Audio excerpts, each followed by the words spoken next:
This week, calls for calm after a horrific act of violence. Conservative activist Charlie Kirk assassinated. What's next in a country deeply divided? A Georgia lawmaker goes all in the race for governor. The problems that Georgia faces, or the Georgians face, are urgent, and that's why I resigned. Jason Esteves goes on the record. And the fallout in Georgia after federal immigration agents storm a Hyundai plant near Savannah. Now, from Atlanta News First, the issues that matter to you. This is On the Record. This week, one of the country's leading conservative voices now silenced. Charlie Kirk, an ally of President Trump, fatally shot while speaking to students on a college campus. I'm Rick Fulbaum. And I'm Doug Reardon. The violence unfolded as thousands of students were gathered to hear Kirk speak at Utah Valley University. Police say the shooter fired a single shot from the rooftop where they were perched before jumping off. The 31-year-old co-founder of Turning Point USA is credited by President Trump with galvanizing and mobilizing the youth vote to help him win re-election. Lawmakers across party lines now condemning the violent act. It's always about the debate. And Charlie Kirk was never for violence. Condemning that heinous crime is not about the difference between right and left. It is the difference between right and wrong. And what happened on yesterday was wrong. Tonight, all who knew him and loved him are united in shock and horror. His killing is just the latest example of political violence in the U.S., happening just over a year after the attempted assassination of President Trump in the summer of 2024. In April of this year, a fire was set at the Pennsylvania governor's residence back in April. In May, 2 Israeli embassy staffers were killed in Washington, D.C. And then in June, 2 Minnesota state lawmakers were shot. One of them died. And just last month, it hit home for Metro Atlanta. Police say a gunman who expressed discontent with the Atlanta-based CDC fired hundreds of rounds into the agency, taking the life of police officer David Rose. And now this past week's killing of Charlie Kirk, which the governor of Utah is calling a political assassination. We want to welcome our panel now. Former Cobb County GOP Chair Jason Shepard and Fred Hicks is a Democratic political strategist, president of the Hicks Evaluation Group. Gentlemen, thank you both for being here, going on the record. Jason, I want to start with you because you are actually the faculty advisor of Turning Point USA's chapter at Kennesaw State University. Tell us about Charlie Kirk, why he connected so much with young people, and where you think we go from here. Well, thank you, Rick. And first off, I want to say that we keep Erica and his 2 children in our thoughts and prayers. I mean, this was a horrific tragedy. Political violence has no place in America.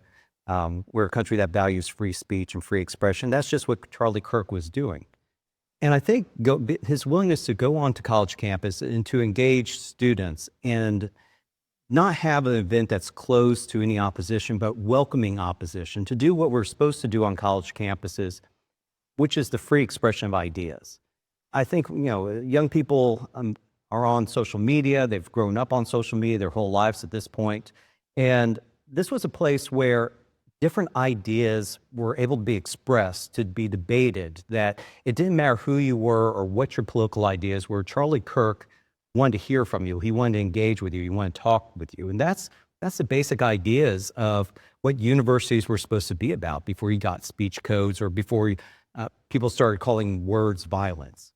Charlie Kirk rejected that. And under our First Amendment, the idea of free expression is part of our DNA as a nation. And that's why I think we're seeing such a galvanization on both sides of the aisle, because Charlie Kirk wasn't engaging in, anything more than political rhetoric. He was saying, he didn't do it with vitriol. You may not like what he had to say, and I didn't like everything he had to say. But the fact is, he needed to have the right to say it without being afraid of being shot, which was. And you mentioned both sides of the political aisle. Fred, of course, Kirk was a known conservative and a very passionate one at that. But politicians of all stripe are condemning this act. And so the questions now that we have to ask are, how do we get to this point? And then maybe more importantly, how do we get out of this? Well, I think that's a great question, and I was very pleased to see Democratic leaders like Congresswoman Nikema Williams or Senator Warnock or Stacey Abrams here from Georgia and several others, Governor Newsom of California, immediately speak out against this, because I think it's important, to Jason's point there, that people should be able to have freedom of expression, right, freedom of speech without fear of fatal consequences for it. one of the founding principles of our country, right, is from the French philosopher Voltaire, who said, I might not agree with what you have to say, but I'll defend to the death your right to say it. Right. And so you need to be able to have that kind of discourse without having without having death as a result of that. But to that point, I think that what I'd like to see going forward is that we pull back on some of this rhetoric. Listen, Jason and I may be on different sides of the aisle, and we might be competing to try to win an election, but there's a way to do it, and there's a way to not do it. And I think we need to, all of us, especially those of us who are practitioners of this, need to really look at our methods, our techniques, to try to see how we can pull it back. Right, and we can maybe look to history as an example, Jason. Now, coming back to you, the 1960s were a time of great political violence. Of course, we just passed the anniversary of 9/11, which I think was a time where the country really found a way to come together. And so if we're going to do that now, in the wake of all that we just mentioned, who leads the way on that? Now, the irony of this, and I've been doing a little bit of work with Governor Spencer Cox on a program called Disagree Better, which he started as the chair of the National Governors Association, where Governor Cox ran his campaign for governor of Utah and did a commercial with his Democrat opponent to say, we are different sides of the aisle. And I don't know if it's irony or if it's fate that this happened in his state, but he has been the one doing the yeoman's work to try to get the vitriol out of politics, to try to say, yes, we can disagree, we can be passionate about it, but at the end of the day, we're all Americans. And I think that is part of the way we move forward. In addition, having this bipartisanship. I think what was different about Charlie Kirk was two things. One, that he was doing something that was quintessentially American. He was speaking and debating ideas. But secondly, we watched this unfold in front of our eyes. Whether it was the videos were far away, I saw the video that was closed up that was horrifically graphic. That's one of the key differences between this and the other acts of violence that we have seen lately. And I think this will help to galvanize the American public and have us say, what are we doing? Well, let's hope so. And gentlemen, thank you both for that discussion. Atlanta News First, of course, staying on top of this story as it develops. Scan the code on your screen to download our app. Get up-to-the-minute notifications sent directly to your phone. This week, the race for Georgia governor back in focus. One candidate now leaving his seat in the state legislature to focus on his campaign. Yeah, Rick, it's Jason Esteves. He has officially resigned his seat in the state Senate. He made that announcement in a letter sent to outgoing Governor Brian Kemp, the man he's hoping to replace. Esteves represented Senate District 35 for one term after being elected in 2024. Before that, he was a social studies teacher and an Atlanta Public School Board member. He does have plenty of competition in the race with 7 opponents, including 4 other Democrats, trying to secure that party nomination. I sat down with him on the record. Jason Esteves, thanks for joining us on the record. Technically, I can't call you Senator Esteves anymore because this week you submitted your resignation. What was the decision to do that as you run this race? Well, look, I think once you're a state senator, you can always be called state senator, but hopefully next year you'll be calling me governor. Fair enough. I'll stick to senator. And look, Doug, that's the reason I did it, is because my constituents deserve someone who can be fully focused on legislative duties and on the district. And right now, the problems that Georgia faces or the Georgians face are urgent, and they need bold solutions. And someone who is fully focused, has their whole heart in the work of campaigning and becoming the next governor of the state. And that's why I resigned. One thing that you mentioned was education. I always like to start here with you because of your background. You were a public school teacher. You ran the APS school board.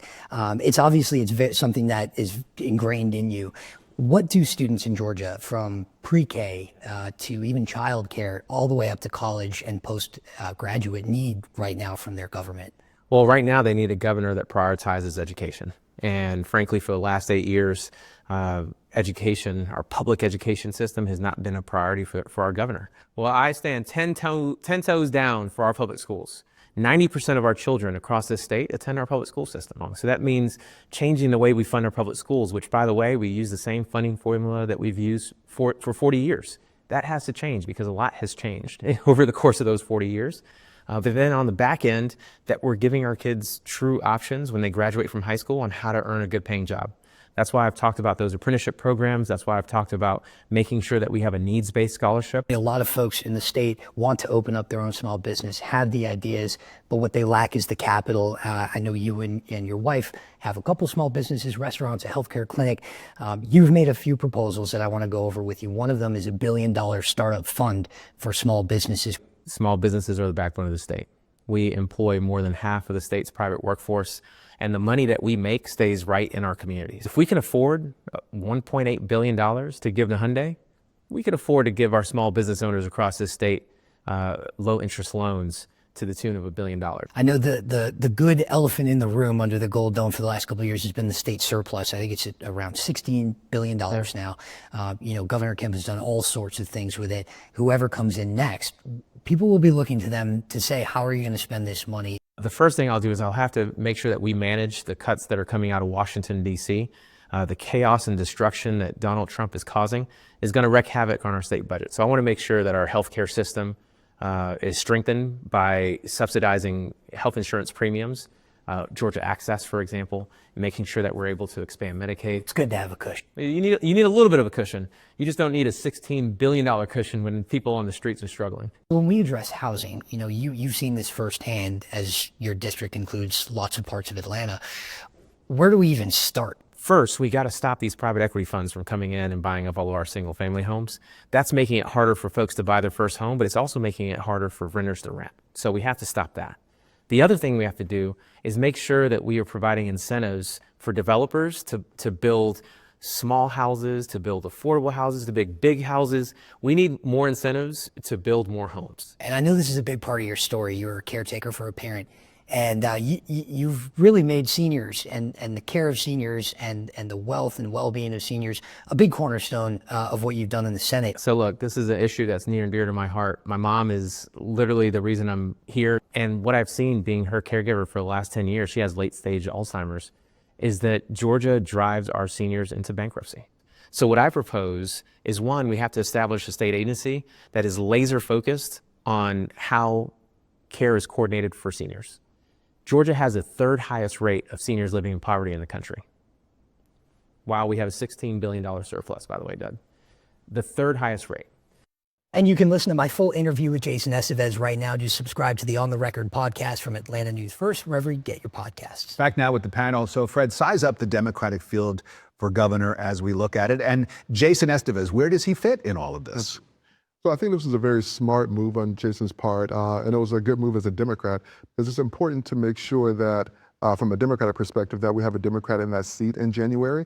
And so by resigning now, he allows the governor to call for a special election to fill that seat to keep the balance of power in the legislature that we have right now. As far as his candidacy, I think this is also a super smart move, because let's not forget, he was the leading fundraiser in the June 30th disclosure report, right? So former Mayor Bottoms loaned herself $200,000+ to try to match him, but he had the most money at that point. And at this point, as we race towards the December deadline, money is the name of the game. He's not just competing against the rest of the field, he's also competing against Republicans who raise a lot more money than the Democratic candidates on an individual basis. As far as the field overall, it's still not settled. Jason knows this, right? That there are all these rumors running that the former Republican Lieutenant Governor Jeff Duncan is going to get in as a Democrat any day now. And so that's important for Jason to be able to raise against that, as Duncan is expected to raise a lot of money. And we're also hearing that there's someone to the far left who's also looking at getting in there from the legislature. So the field, we're expecting as Democrats at least 2 more people to join, maybe a third. And so it's a smart time for him to get out and focus on this. And as we try to get ready to see who's going to try to take the state back. Yeah, and then also potentially Brad Raffensperger on the Republican side. And let's stay on the Republican side. Kind of a tough week for Attorney General Chris Carr. A judge in Fulton County tossed out by far the most serious charges in the RICO indictment. It was those RICO counts that were tossed against some of the people who protested the Atlanta Public Safety Training Facility. There are almost no defendants left. We expect that decision will be appealed, but that was a big loss for him. The judge said he didn't have the right to bring those charges. So does this hurt his run right now for governor?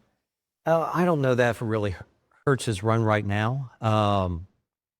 It's the technicality of the case. We'll see what the appeal does. But Chris Carr has a long record besides this, and a very successful record besides this. So, as an attorney, we kind of say in any courtroom, any day in America, 50% of all attorneys are wrong. Not necessarily that we're wrong, but we're going to you're going to lose. Yes. Fair enough. All right. Thank you, gentlemen. Still ahead on the record, hundreds of foreign workers taken into ICE custody at a South Georgia Hyundai plant, throwing a major economic investment to a screeching halt. Well, right now, hundreds of South Korean workers who were taken into custody when U.S. immigration agents raided a coastal Georgia Hyundai plant are back home. A total of 475 workers, including about 300 South Korean nationals, were rounded up during the raid in Bryan County. Many were engineers or contractors on work visas here to help build part of Hyundai's sprawling battery factory near Savannah. An attorney for about a dozen of those workers said he doesn't know why ICE arrested the amount of people they did when they only had warrants for a few there. This is ICE getting way over its ski tips. There's going to be foreign policy implications. How are other countries supposed to trust us to do their investments here if we pick up their people that are making the investments happen? And the Hyundai plant was touted by Georgia officials like Governor Brian Kemp as the state's largest economic development project. It is ongoing, $12.5 billion on that site, about 10% of it paid for by taxes. And let's welcome back our panel, Democratic strategist Fred Hicks and Republican strategist Jason Shepard. So, Fred, what's the political fallout, you think, from these raids at the Hyundai plant? Oh, I think it's beyond just the political fallout. There's a potential serious economic fallout. As Senator Halpern said in her letter that she penned to the governor this week, that there are several questions. What did you know? When did you know it? And what are going to be the consequences for this? How are we going to save the relationship with South Korea and other foreign investors and foreign employers who are pouring a lot of money, billions of dollars into the Georgia economy? Now, I do think this creates an opportunity for Democrats next year to continue the efforts we started last year in the presidential race to make inroads in reclaiming Middle and South Georgia, the way this plant was and the other things, the impact of the tariffs on the paper companies and things like that are happening. South Georgia and farmers are really, really, really hurting right now. And I think it creates an opportunity from a political perspective for Democrats to shave off. Remember, we're not talking about elections being decided by large margins here. We're talking about tens of thousands, maybe 100,000 votes. So if you can pick up a few thousand votes here or there, they can have really serious consequences or impact on the outcome of the election. Yeah, and Jason, Governor Kemp was a huge cheerleader for this project. There were times where he was mentioning it at every press conference that he was at, talking about this project constantly, and very proud to have brought it here. And he is also a supporter of the president's immigration policies. He's known to say that every state is a border state, including Georgia. And so does this put him in a bit of a bind, being stuck between a rock and a hard place on those issues? I think it really doesn't affect the governor as much. As you said, he did campaign on those immigration issues. The problem we have is we have a company that has come in and invested in Georgia, which is allegedly using illegal labor. And we would expect that that the South Korean government would want the U.S. to follow their immigration laws if we had a company there. And we expect anyone who comes into our state, whether they're from another state or from another nation, to follow the immigration laws, because this also takes away jobs from Georgians. There could have been Georgia citizens working these construction jobs or these other jobs that they needed, that they brought in their own people for and did not have the proper visas.